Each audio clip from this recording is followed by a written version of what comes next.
Someone was served with the divorce papers where you start a divorce at work, basically to humiliate them.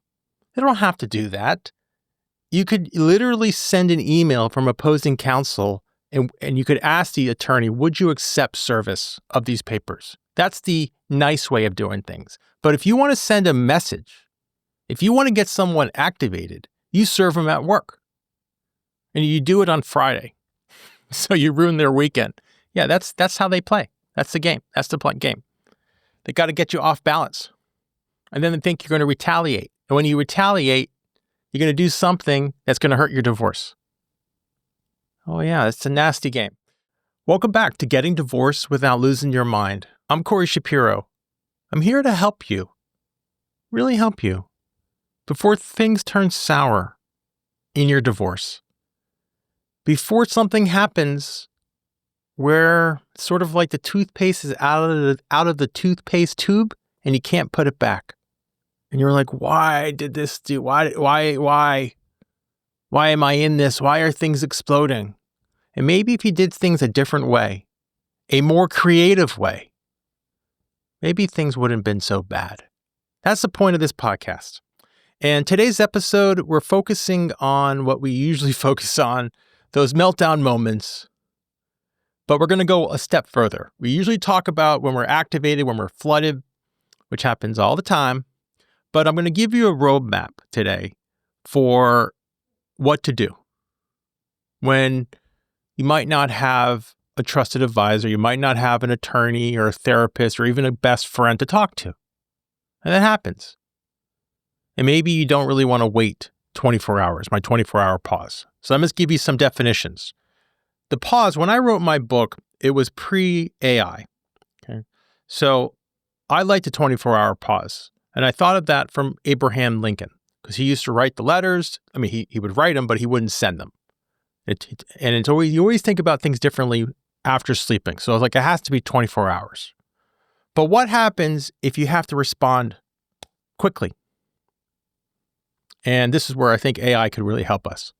All right, we could talk about activation, being flooded. That's when you're in fight and flight. That's where you're not totally thinking clearly. That's where your thinking part of your brain, your prefrontal cortex, offline. That's where that anxiety takes over. That's why it's really easy. Like I see people watch sports and be like, oh, I could do that. I could do that. No, you can't. In the moment thinking under stress is very different than being relaxed in your home on your favorite sofa, drinking your favorite drink, which I will. That's very different. So we're talking about something where you're in the moment, you're in that hot sauce, you are activated, you are stressed. And it's your life. This is painful. This is real. This is not a game to you. That's what we're talking about. So let me give you an example. It doesn't matter necessarily what activated you. So many things can activate you. And it could be justified. A lot of the times people call me, it's justified. Here's an example that just happened recently in my case, in my practice. Someone was served with the divorce papers where you start a divorce at work, basically to humiliate them. They don't have to do that. You could literally send an email from opposing counsel and you could ask the attorney, would you accept service of these papers? That's the nice way of doing things. But if you want to send a message, if you want to get someone activated, you serve them at work. And you do it on Friday. So you ruin their weekend. Yeah, that's how they play. That's the game. That's the game. They got to get you off balance. And then they think you're going to retaliate. And when you retaliate, you're going to do something that's going to hurt your divorce.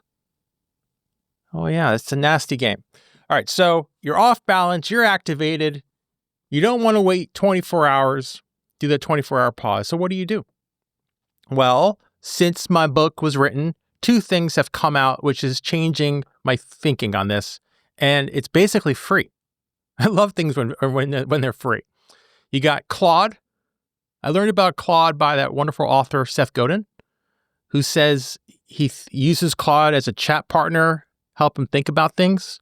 And then ChatGPT, which we're just going to call Chat. So Chat and Claude. And by now, if you haven't used these products, you're doing yourself a disservice. So check it out. It's going to change your life. So here's what we're going to do. We're not going to respond to the other side. We're not going to do anything. We're going to do that pause, but we're going to reduce the pause from 24 hours to 24 minutes. That's what AI is going to do for us. So it's basically a 98.5% reduction in time.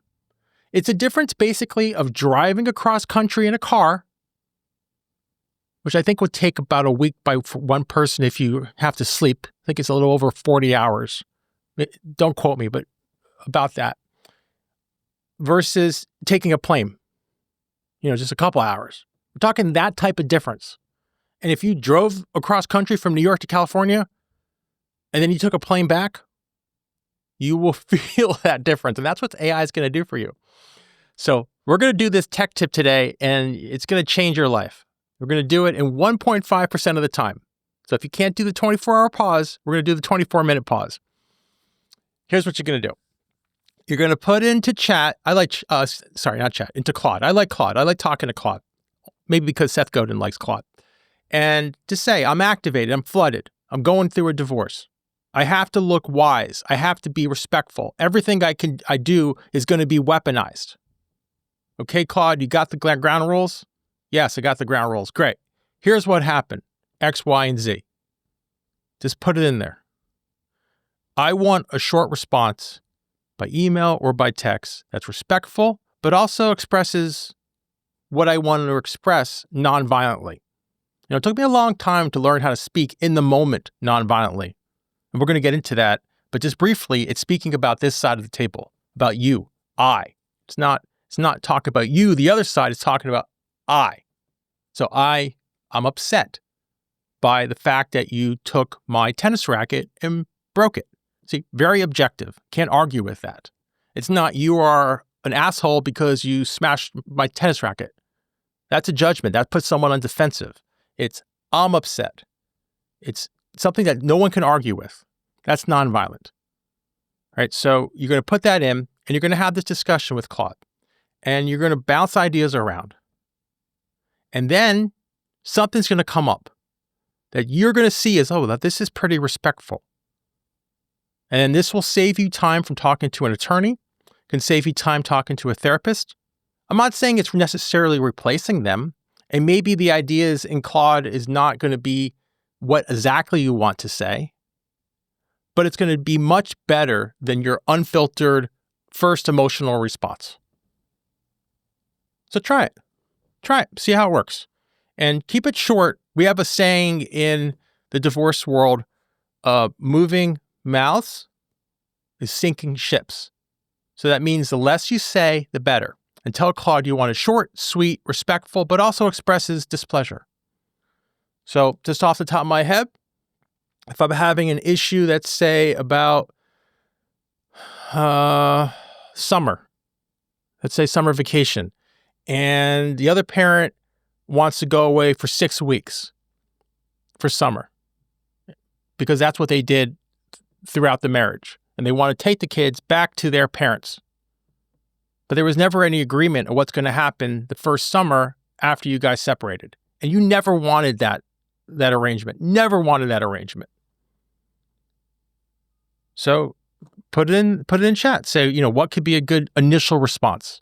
Just to object to it, be respectful, and then you can address the sharing of the summer later on in mediation with your attorneys, with a child specialist, or unfortunately, if you're in that situation, in the court. But then these texts, these emails are not going to be used or never going to be weaponized because if the judge reads them, they're going to be like, this is neutral. This is fine. They said they're upset and, they don't want you to take the kids for the whole summer and they want to address this in the mediation. It's not anything that could be weaponized. See, the key is you want to appear civil. You want to appear civil even when internally it might be volcanic. That's the key. That is the key. All right, so my core message, use this tech tip. Use this tech tip. Maybe save yourself all this time in a 24-minute pause. And use Claude or chat, if you prefer, to try to filter a better initial response if you must. And you don't have a good therapist or your attorney that you're working with at that time. And my power phrase is you can respond, just not wildly. Respond wisely. And I think Claude or Chat is going to really help you accelerate and respond more wisely. All right, my action step, next time something like this happens, use AI, use Chat, use Claude, experiment. See if it helps you. I know you can do this. Might be a little uncomfortable if you never used any of these tools before in this context. It's always uncomfortable going outside your comfort zone.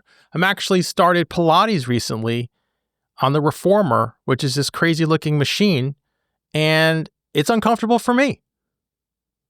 And I took a class without ever taking a private, and then I took a private, and it was so much better because they're explaining to me how everything is. But when I was in class, I felt so insecure, so anxious. I don't know anything. I don't know what she's talking about. And I'm looking at everyone else, and they're all just flowing. And that's how it's going to feel sometimes in the beginning. It's going to feel a little different. But after you get into it, it's going to feel more comfortable. And that's the point of this podcast, is to help you think a little bit more comfortable about things that you've never really experienced before. And you should never have experienced this before. I believe in you guys. I believe in you. I do. I believe you can do this. I believe you can get to step 3, which is getting your life back. That's what I want from you, with as little budget as possible, with little time, money, energy, and emotion. You with me? I'm with you. I'm Corey Shapiro. Thanks for listening. This podcast offers general information only. It cannot replace legal advice. If you need tailored advice, contact an attorney licensed to practice in your area.